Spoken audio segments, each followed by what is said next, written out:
Ramadan Sananta bertekad kembali ke Timnas Indonesia. Penyerang Persis Solo Ramadan Sananta tidak dipanggil oleh pelatih Timnas Indonesia Sinteyong untuk dua laga terakhir putaran kedua kualifikasi Piala Dunia 2026 zona Asia pada Juni ini.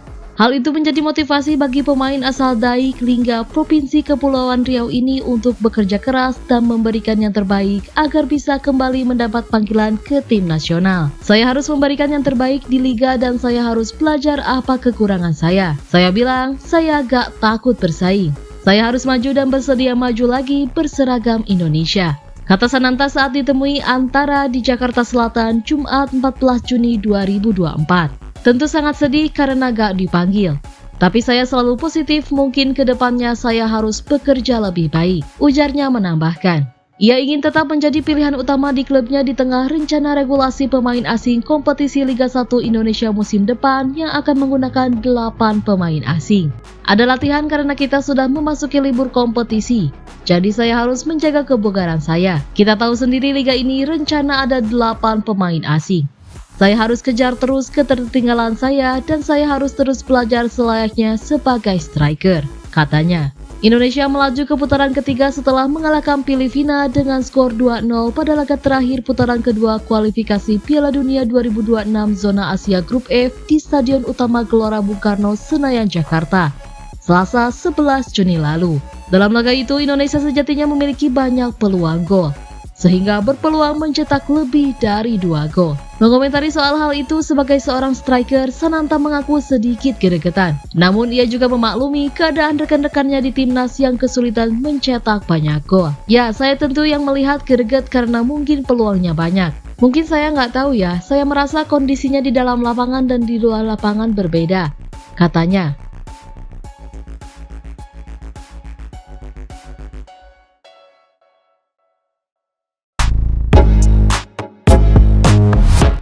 Damian Van Dijk akui sudah berkomunikasi dengan PSSI.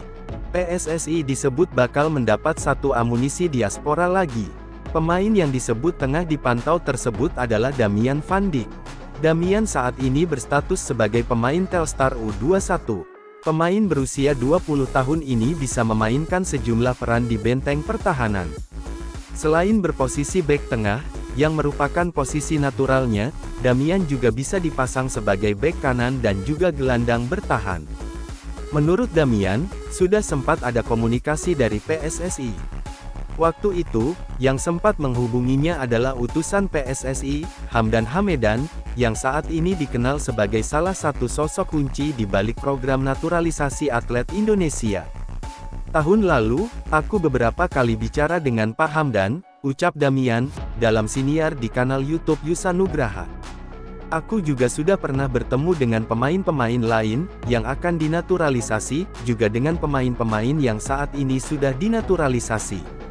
Aku sudah pernah berkomunikasi baik dengan mereka, sambungnya. Nama Damian sendiri bisa jadi masuk ke dalam daftar 150 pemain diaspora, yang disebut Ketua Umum PSSI, Erick Thohir, berpeluang dipanggil Timnas Indonesia. Namun, menurut Erick, dari 150 nama tersebut nantinya akan diseleksi untuk dilihat mana yang benar-benar berkualitas dan dibutuhkan. Peluang Damian untuk dinaturalisasi saat ini cukup terbuka. Dengan tingginya yang mencapai L91 cm, ia bisa diplot mengisi posisi Elkan Bagot, yang beberapa waktu belakangan ini tak berseragam Timnas Indonesia. Menurut Damian, ia sangat terbuka dengan peluang untuk membela merah putih. Ia menyebut, bisa membantu Indonesia untuk bermain lebih baik ke depannya.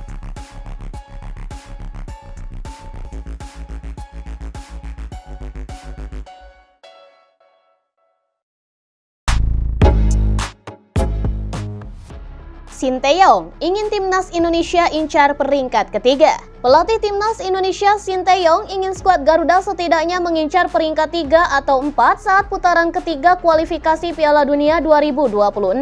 Sinteyong sendiri menginginkan target realistis saat Timnas Indonesia berlaga di kualifikasi Piala Dunia 2026 putaran ketiga.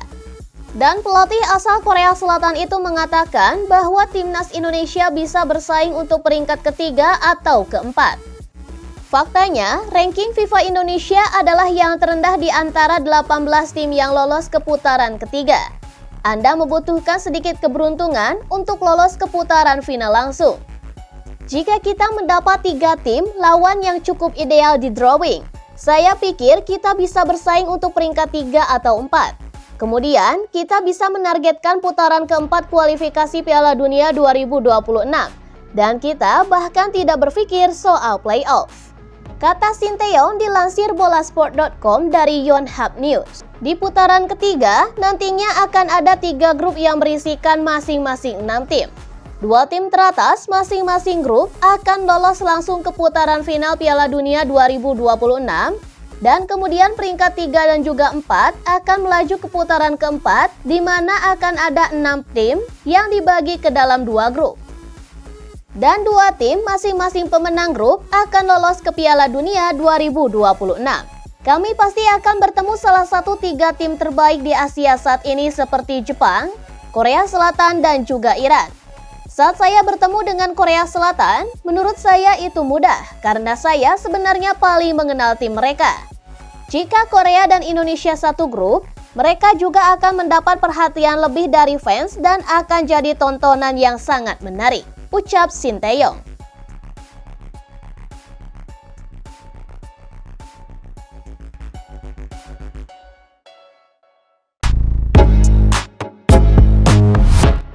Sanjungan AFC untuk Timnas Indonesia. Timnas Indonesia menjadi satu-satunya negara di ASEAN yang lolos ke putaran ketiga kualifikasi Piala Dunia 2026. Kesuksesan Garuda menuai banyak pujian termasuk dari Presiden AFC, Sheikh Salman bin Ibrahim Al Khalifa. Lolosnya skuad asuhan Sinteyong itu usai Indonesia menumbangkan Filipina di laga terakhir kualifikasi Piala Dunia 2026 ronde kedua beberapa waktu lalu. Atas nama sepak bola Asia, saya sepenuh hati memberikan pujian kepada 18 tim yang telah lolos ke tahap berikutnya pada kualifikasi Asia AFC untuk Piala Dunia FIFA 2026 dan untuk keberhasilan mereka memastikan tempat di Piala Asia Arab Saudi 2027, kata Sheikh Salman bin Ibrahim Al Khalifa di situs resmi AFC. Para pencetak sejarah kami, Palestina, Indonesia, Republik Kirgistan telah membuat imajinasi benua Asia dan sekitarnya dengan lolos ke babak 3 kualifikasi Piala Dunia 2026 untuk pertama kalinya dalam sejarah, katanya menambahkan. Pencapaian mereka adalah bukti upaya luar biasa dari Asosiasi Sepak Bola Palestina, Asosiasi Sepak Bola Indonesia, dan Persatuan Sepak Bola Kirgistan, kata dia. Dia menilai